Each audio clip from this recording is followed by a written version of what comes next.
You seemed, based on what you just said, which your good friend Peter did say this as well, that we're having a whole new Vanderpump Rules and we have one final season. Your guy, you broke that news at our last live show. Another reason to come to our live shows, but now based on what you just said, I'm thinking you have a conspiracy theory that Raquel Leviss is signed on the dotted line for season 12 and is going back to Vanderpump, and that's why the damn podcast is going away, because whatever she's getting for the check over there is way more. I mean, I didn't even think of that, but I'm sensing that's what Sarah's conspiracy theory And is here, huh? I actually have not talked to any of our sources. I said this at the live show. I was going to talk about a cast member that I do know will for sure be back for Pump Rules. All of I, them. you kind of wonder, right? Like you kind of, I mean, I know, but there's some confirmations we can discuss that maybe okay. are a little interesting. Anyhow, I wondered that too, David. Does this mean, are we wrapping up the final chapter of the podcast because we're going to shoot some scenes? Is this going to be the epic finale and she's back? I mean, a final season with Rachel Leviss. I'm so for it. I'm so for it. You could argue she was only there for a day and like 2 seasons, and why do we need her? But I'm sorry, Scandal's the biggest thing that ever happened in the history of the 12 seasons. And I do think I would love it if Miss Leviss would return. I would love it. I don't know if that is actually happening. This might be one of your theories that you need to call Cavallari on about Kanye and Britney being cloned. But guys, if she's back, you heard it here first from Miss Fraser. My mind didn't go there, but it also didn't go there that the government of Dubai is being paid. So this is why we keep you on the payroll. You have a cleaning lady. We pay for your cleaning lady. That's all we pay here. Don't ever expect any more. And Don't I know it? this is why we keep you around, babes. This is why we keep you around. Well, I love you. But the thing that I was wrong about, and I want to get, because we have a lot to cover, so I know Oh we want to God. move on, but BravoCon 2025 is apparently coming back, my friend. Yes, it is. What? That's what they say. That's what they say. I go to a lot of the cons. I have no problem going to the cons. I love a 90s con. I just met my Heather Locklear. The BravoCon is not for me because I'm in the business. I'm a fan of Heather Locklear, not a fan of people that I am in the business with.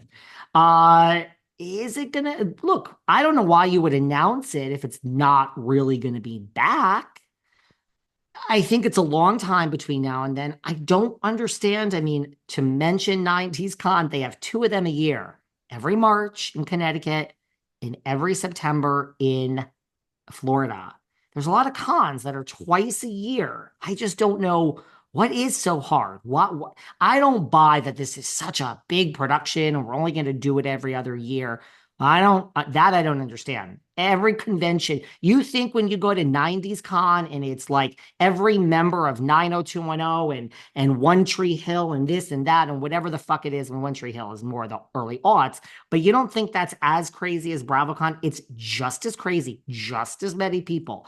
You can put a con on 3 times a year. So I just don't understand that argument that it's such a big undertaking that we can only do it every other year. I don't buy that. I think there was too much brewing with Daddy Warbucks Cone. I couldn't have it for this year. Yeah, it's probably coming back, but let's wait and see where the network is next year. But it is announced. So that's Vegas, something. Caesar's Palace. I still think you should go. I think we should go. And one of us should get a VIP pass, go to the panels, and then you and I should just record podcasts all night long and discuss it, try to get into parties. I don't know. It's back. I famously declared that it wouldn't be back. It's very interesting. And to your point, they are going to do it apparently every other year because it's so much work. It's such a big production. And so here we go. Well, So guess what? We're still covering BravoCon 24 hours a day that weekend. I just yeah. was going to do it from comfort of my own home in my Oh, I love PJs. Vegas though. Oh my God. I I love don't the mind it. food. I don't mind it. I love the people watching. That's Caesar's Palace. And then I guess they did it at Caesar's Expo or whatever it was, the big Caesar room.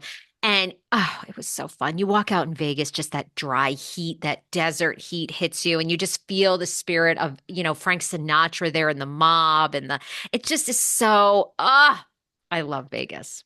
Well, I'm a little upset with Vegas because that aria, that fucking aria, that The best buffet. day. Well, where is it? Where they're not going to, it's not open ever since COVID. So I know the COVID fucked Aria, with my buffets.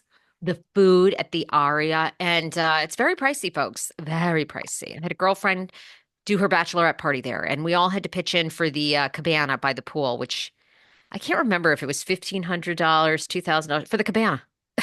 Excuse me? Honey, Vegas, Excuse me? Are you going to blow me while I'm at the cabana? I mean, honey, and Vegas that don't play. that was just forget the dinners, the Aria rooms. Excuse me? Honey, I'm all about that buffet. You had that pad thai with shrimp with the peanut sauce. You have that next to the French toast. Then you had the Oh, stuffing with the gravy. Then you had the general sauce. Then you had the pizza. Then you had the chicken parm. Then you had the chicken vindaloo with some naan.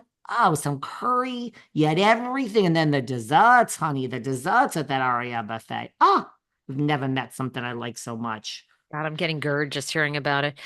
Um, all right, Speaking of where do you want to go? Vegas, Where do you want to well, go? Yeah. speaking of Vegas, you might as well deal with Vanderpump Vegas. Miss Vanderpump has bought, first of all, do you know she was bought a new house for $5 million.